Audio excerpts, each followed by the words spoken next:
ভিডিওটা দেখুন, তারপর আমি কিছু বলতেছি। আপনার নাম কিটা? আমার নাম মোহাম্মদ রুহুল আলম। রুহুল আলম।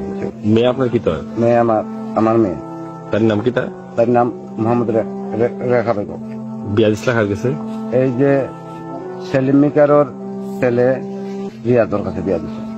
কবে বিয়া দিসলা? বিয়া দিয়েছিলাম মনে করুক আজটা কি 1.5 বছর আগে। একটা কথা আছে, সুখে থাকলে ভূতে গিলাই। বাংলাদেশে তো এতদিন আমি কোনো কিছু শুনি নাই। যখন এই নতুন সরকার আইছে তখন থেকেই বাংলাদেশে এসব চলতেছে।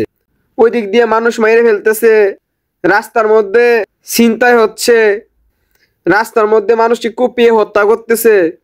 এসব কি দেখতেছি ভাই? আমাদের বাংলাদেশ কি সত্যি আগের মতো আছে?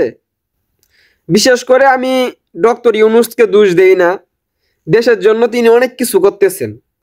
ডক্টর ইউনূস স্যারকে বলবো, যারা এসব করতেছে না তাদের জন্য ভালো পদক্ষেপ নেন। এভাবে যদি দেশ চলতে থাকে তাহলে দেশ আর দেশ থাকবে না, আর আপনার হাতেও মনে হয় না ক্ষমতা থাকবে।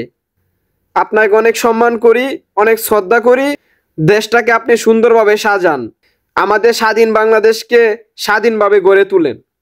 অন্য অন্য লোকেরা যাতে এসব কাজ না করতে পারে, এটার জন্য আপনি কঠিন ব্যবস্থা নেন। ধন্যবাদ।